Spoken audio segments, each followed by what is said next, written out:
Welcome to the deep dive. Today, we're embarking on what feels like an incredible journey, actually.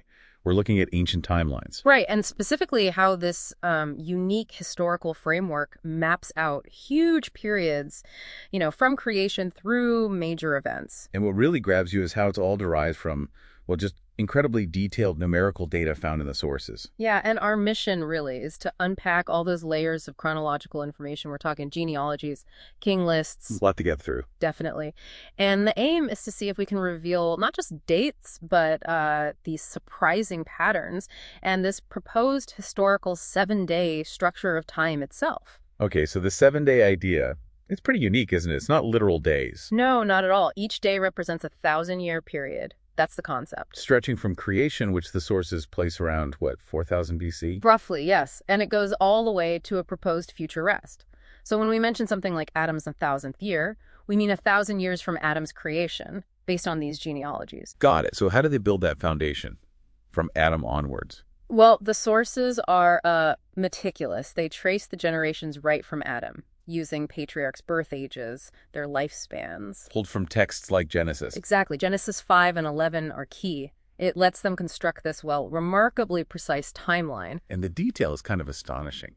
Like, the Great Flood calculation. Oh, absolutely. They calculate it occurred in Adam's 1656 year. Right. And they even know Noah was 600 years old then. And that Methuselah died in that specific year. It shows this deep conviction in the literal accuracy of those ancient records. It really does. It's not just approximate dates. No. And that precision continues. It allows them to pinpoint figures like Abraham. When is he born in this system? In Adam's 2008th year, so about 2,000 years after creation. This detailed base frames all of early history in this continuous numerical sequence. Okay, so you have these specific points. How does that connect back to the bigger picture, the 7-day, 1,000-year blocks? Good question.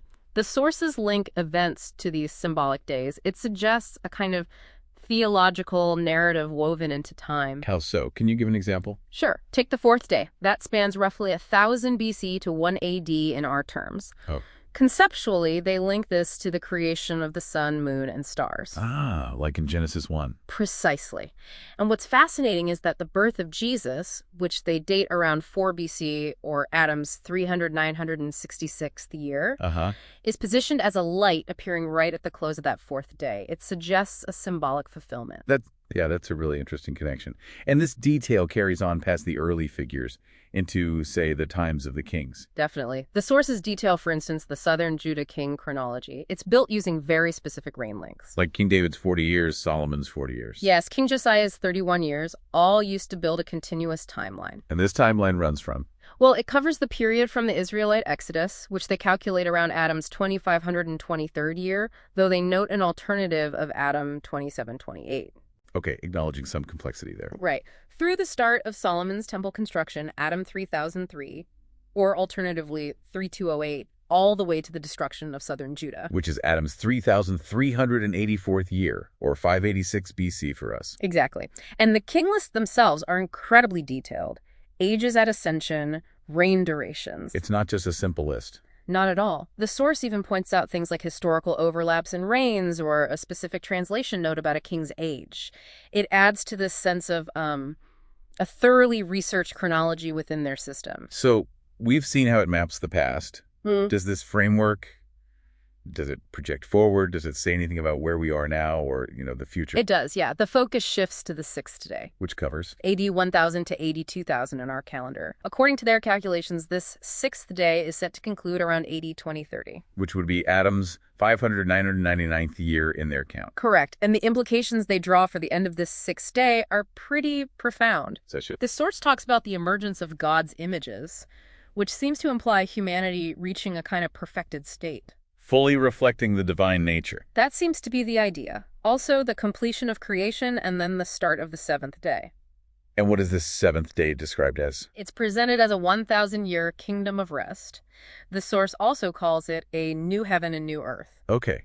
Now, is the source predicting, the end of the world or Jesus' return in 2030? That's a key point. They explicitly state they are not claiming Jesus returns in 2030. I see. It's more about identifying that period, AD 2030, as the transition point based purely on their chronological framework and what it signifies within their whole historical design. The end of the 6th working millennium, leading to the 7th rest millennium. So it's about the structure of time itself, according to this view. Precisely. So maybe a final thought for you listening. Considering these really intricate ancient calculations, how does thinking about history in these symbolic 1,000-year days, how does that reshape your understanding of history's flow and maybe its potential direction? It definitely offers a unique lens, doesn't it? Connecting past, present, and future in this meticulously built design. We really invite you to reflect on these patterns, this incredibly detailed chronology, maybe as a new way of looking at the sweep of time.